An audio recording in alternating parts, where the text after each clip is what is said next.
It's hard to tell you how much this means to me. It really is. What this means to me is that I didn't let you guys down. That's what it means.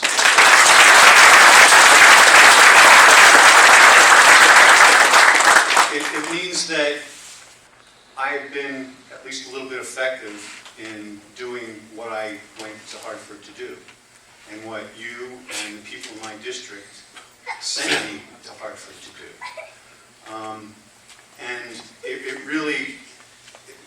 really touches me that you appreciate that, and that you recognize how hard that I and others have worked to try to protect the civil rights of the people in this room and the people in this state.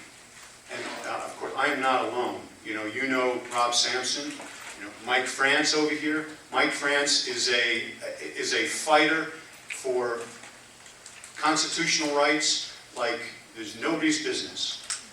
But what we are is we're the guy with the flag. We really are. We're the guy at the front of the pack running up the hill with the flag. So, all right, so we get our faces in the paper more often than most people because we're up there in the front holding that flag. But it doesn't we're not going to be effective unless we're surrounded by other people fighting that same fight. We need the ground troops, you guys. We need the leaders, these guys, to help organize us. We need the people on the home front to do sell the bonds, to make sure that the troops are financed. We need people out there banging on doors. That's how we become effective. Just going out there and talking, is not effective. You have to actually convince people. That's something that's critical and that we all need to learn about. Now, one of the things that I like to do is I learn from the people in my district, I learn from you as to what is effective and what isn't. Because obviously there are an awful lot of people in Connecticut that don't like guns. I know it comes as a big surprise, but there are an awful lot of people who don't like guns and don't like people with guns. So what I try to do is try to figure out, well, what's the most effective way to make sure that we maintain our civil rights and our constitutional rights to possess firearms. And one of the ways that I've found, and hopefully it'll help some of you, is that you have to explain why. That's a very important thing, because there are really two types of people who don't like firearms in this state that I've found. And most people fit within one of these two categories. One category is the brand that just hates anything to do with firearms and anything to do with people with firearms, no matter what. They have a deep ideological opposition, and there's nothing you're going to say or do to sway them. And there's another group, which I think greatly outnumbers that group, although is not quite as vocal. They're just uneducated. They really are. They learn about firearms from TV and from the newspapers. They see, the headlines. Somebody got shot yesterday. So they think, well, that's bad. So we should stop people from having firearms because that's bad. They don't understand the reason why we have constitutional rights and why we have due process rights, why we have the Second Amendment. They just don't understand. Nobody has taken the time to educate them. And if they learned, they would understand. They're pragmatic. Their main goal, although they don't give a hoot about the Constitution, most of them, as you probably know, there's a lot of people in Connecticut that don't care one way or the other about constitutional rights. But what they do care about is keeping people safe. And a lot of these people they truly think that if you strip everybody of their firearms, everybody will be safe. They really think that. So one way to be effective in your arguments is to explain to them why that isn't true. And to be the face of somebody who they can trust. We just saw two very articulate women who made an argument why having firearms keeps people safe, keeps women safe, keeps families safe. It's one thing to have those women, or women like that, or people standing up and making a principled argument that firearms keep people safe, and our constitutional rights were put in place for a reason, and one of those reasons is to keep people safe. But it is not effective when you just have people standing there with a big NRA shirt screaming, "It's my constitutional right."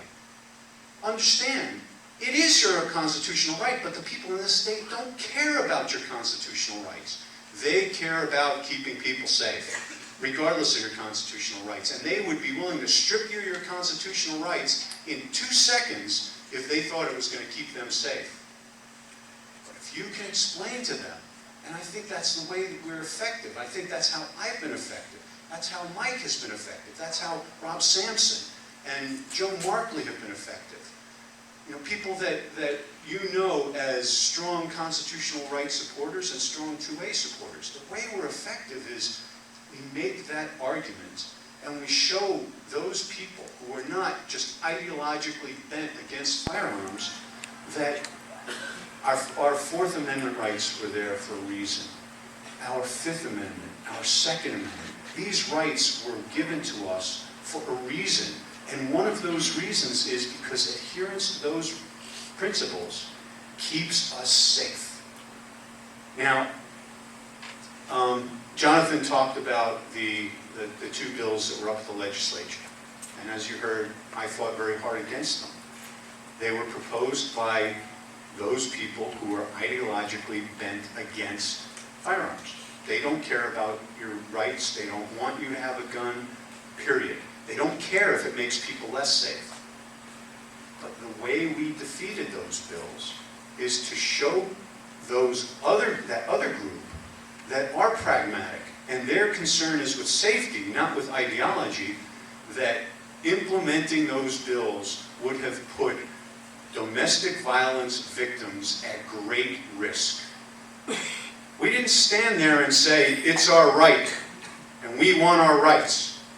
We were effective by explaining to people that those rights are there for a reason, and by stripping those rights, you put women and children at great risk of grave bodily injury.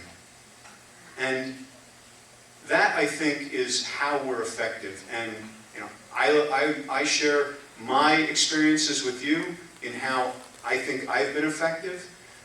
And I need you to share them with me. I also need for all of us, everyone in this room, everyone in every district in Connecticut, to make sure that there are more people like me, more people like Mike France, more people like Rob Sampson and Joe Markley.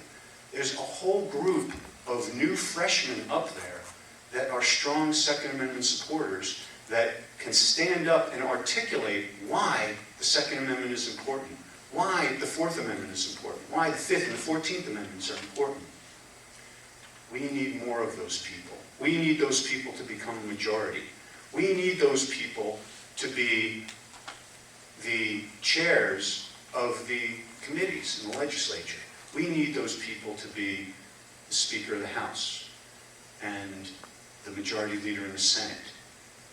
That's how we protect our rights. That's how we protect the women and children and everybody in the state.